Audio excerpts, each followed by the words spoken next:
Yani çok temiz bir insandı. Bugüne kadar yani beraber yaşadık. Ben bir gün ondan kırılmadım. Yani çok temizdi. Ahlakı hoştu.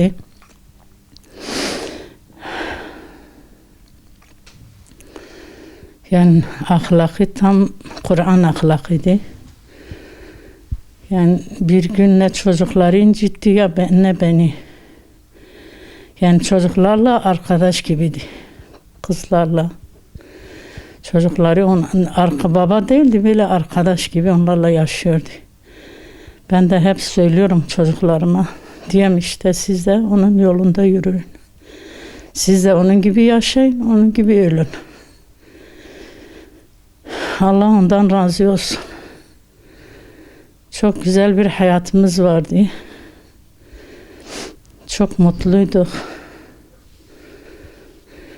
Bana hep dua ediyordu. Diyordu sen Hazreti Ayşe'ye, Hazreti Fatıma'la arkadaş olasın. Allah-u Teala ondan razı olsun. İnşallah mekanı cennettir. Her zaman onu iyi görüyoruz. Sanki yaşıyor, evin içindedir. Ben hiç şey yapmıyorum, üzülmüyorum. Diyemzar yanımdadır. Her zaman yanımda görünüyor. Allah bizi onun yolunda ayrılmasın. Sabah kalkıyordu. Yani Kur'an elindeydi. Akşam yatıyordu Kur'an elinde.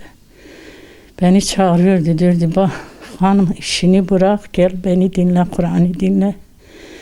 Bana okuyordu, açıklıyordu. Ayet ayet bak bu böyle diyor, bu şöyle diyor. Yani hayatı hep Kur'an'la geçiyordu. İlk şeyde girdi yani. Bu dava biz gençteyken birkaç arkadaşla beraber gidiyordu, sohbet ediyordu. Sonra kayınbabam bizi gönderdi Diyarbakır'a. Burada bir dükkan açtı. Dedi gidin orada ya kendine. Diyarbakır'a geldik. Diyordu bu dava hak bir dava içindir. Böyle davamıza sarılmıştık can gönülle. Malımızı, canımızı, sadece elbisemizi alıyorduk. Şehir şehir geziyorduk, hicret ediyorduk. Biz 4 yıl Batman'da kaldık. Ondan sonra Mersin'e gittik, orada da 9 ay kaldık. Orada İstanbul'a gittik. Ankara'da da kaldık bir hafta.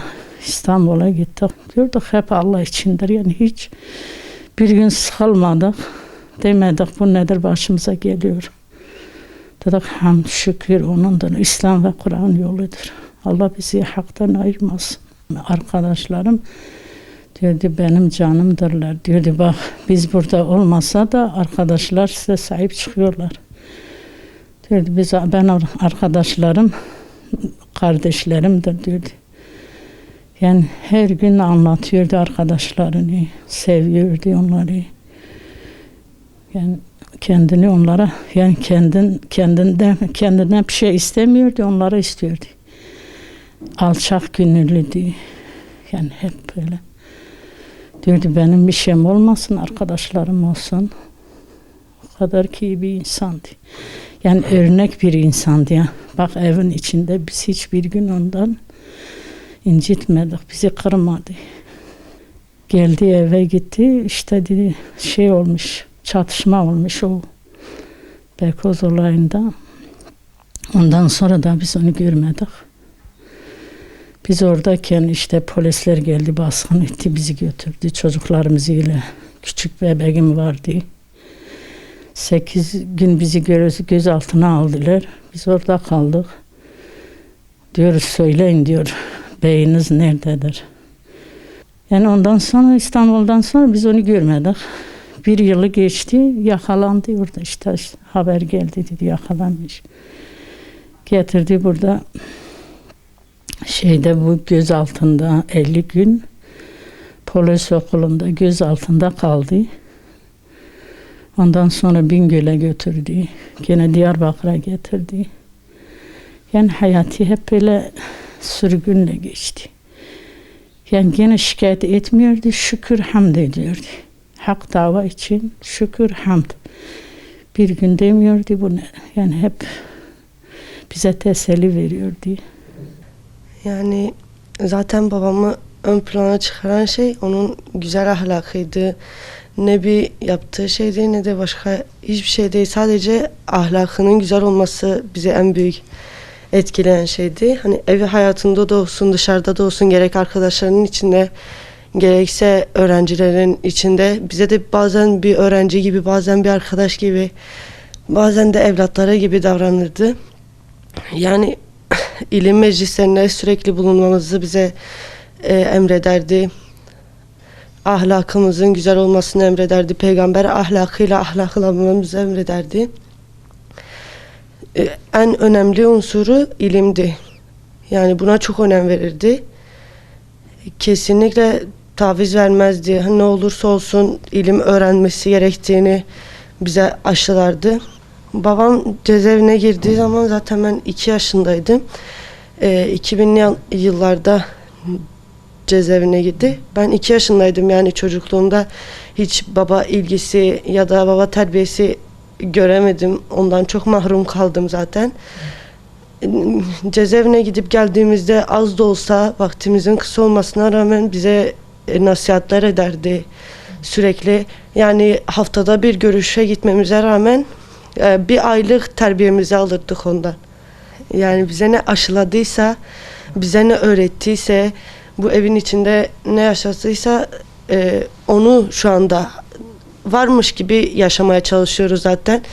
Devam ettirmeye çalışıyoruz. Sürekli bir sorunla karşılaştığımda babam olsaydı ne yapardı gibi şeyler söyleyerek onun yolunu sürdürmeye odaklanıyorum sürekli. Yani ilim istediği için, sürekli ilime odaklandığı için ilim öğretip ilim almayı teşvik ediyorum. Ben de kendim de ilimle uğraşıyorum zaten. Yani babamın öğütlerini, babamın hayatını kaybettikten sonra da hala da hayatımıza geçiriyoruz. Hem ahlaken olsun hem de İslam açısından olsun. Yani onun davasını sürdüreceğiz elbette. Biz küçükken hani nereye gittiğimizde bilmiyorduk tabii o zamanlar. Nereye gittiğimizde hani biz Mehmet Sudan'ın kızıyız dediğimizde sevgi ve hürmetle karşılandığını fark ettikten sonra babamın çok büyük bir şahsiyet olduğunu öğrendim. Yani kendisi asla bize büyük bir şahsiyet olduğunu, ondan sonra adının olduğunu ve ilminin olduğunu aşılamazdı kesinlikle. Bunu kendimizin fark etmesini gösterirdi sürekli. Biz de göre göre anladık. Yoksa bizim hiçbir bilgimiz yoktu onun bir lider olduğunu. Ondan sonra arkadaşlarının çevresinden göre göre artık babamızın önemli bir şahsiyet olduğunu öğrendikten sonra biz daha bir odaklandık onun ilminden faydalanmaya. Son olarak babamın yetiştirdiği gençliği, babam az çok da olsa bize anlattığı o neslin devam ettirmesini istiyorum. Yani babam onları nasıl yetiştirdiyse, öğrencilerini nasıl yetiştirdiyse onlar da talebelerine aynı şekilde davransınlar. Yani babam talebelerine gerekse arkadaş gibi yaklaştı, gerekse bir aile büyüğü, abi gibi yaklaştı. Onların da öyle yaklaşmasını istiyorum ki İslam'ın genişlemesi için bunu yapmaları lazım diye düşünüyorum. Valla onun ahlakı çok halim bir insandı. Küçüklükten beri yani hiçbir bir şeyleri incitmiyordu. Ne bizi, ne ana, ne baba. Yani aileye karşı çok cömert bir insandı. Çok ahlakı halimdi. Hiçbir gün bizim kalbimizi kırmadı. Hiç demedi ya bu ayağını böyle ya terstir, böyle ayağını yandır, düzeltin. Çok şükür elhamdülillah onun ahlakı güzeldi. Biz de ona bakıyorduk. Yani biz onun gibi çalışıyorduk. Şimdiye kadar da inşallah Allah'ın yolunda, onun yolunda devam ediyoruz. O bizim evladımız da, malımız da, canımız da hepsi Allah yolunda feda olsun. Bütün Müslümanlara benim kardeşimdir, hepsi Müslümanlar. Büyükler abimdir, küçükler kardeşim, oğlumdur. Ben onları çok çok seviyorum. Her zaman da destekleniyorum. İnşallah Allah'ın izniyle ölüme kadar. İnşallah. Ben bunu istiyorum Allah'tan. Yani o malını, canını, evladını hepsini Allah yolunda feda ettim. Demedi bu benim malımdır ya bu demedi benim evladımdır. Hepsi onları bıraktı.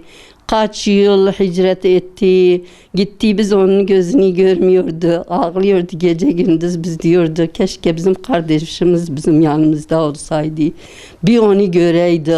Çok şükür elhamdülillah. Yine gitti cezaevine. Orada da gidiyordu, görüyordu, geliyordu. Sonra da gördük yine bir çok şükür Allah'ıma bir senede onun yanında kaldım. Yani onu hep geçirdim. Gece gündüz onun yanındaydım. Hastaydı, gidiyordum, moral verirdi. O bize moral verirdi aslında. Biz ona moral bazen dedi, abla dedi, gerekirse siz bana moral veresin, ben size moral vereyim. Aileye de, çevreye de, hem akraba hem dışarıya hem mahalleye hem çevreye hepsine de yani destek oluyordu. O ki yoktu onlara destek oluyordu maddi durumu. O ki mesela Allah yolunda onları çekiyordu. Bal içiyordu, içki içiyordu, hırkızlık yapıyordu. Nasıl oldu o çok şükür elhamdülillah. Elinde kadar geldiyse o yani destek oldu, onlara yardımcı oldu. Çok şükür elhamdülillah hiçbir gün anam onu da incitmedi, ne o ne babam, her ikisine karşı da. Zaten anam vefat oldu, o geldiği zaman duydu, dedi keşke ben bir kere de anamı görseydim bana yeterdi. Dedi ben şimdi biliyorum eğer benim annem gitmiş duası benim arkamda değil ki o yüzden ben yakalandım.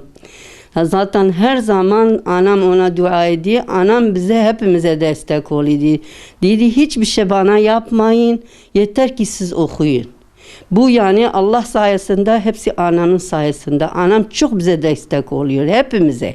Yani ona da tek olmuyordu. O Allah çok şükür elhamdülillah anamın ölümü de çok güzeldi. Rabbime şükürler olsun. Ama ona hasretti eğer onu görmedi. O hasret içinde kaldı.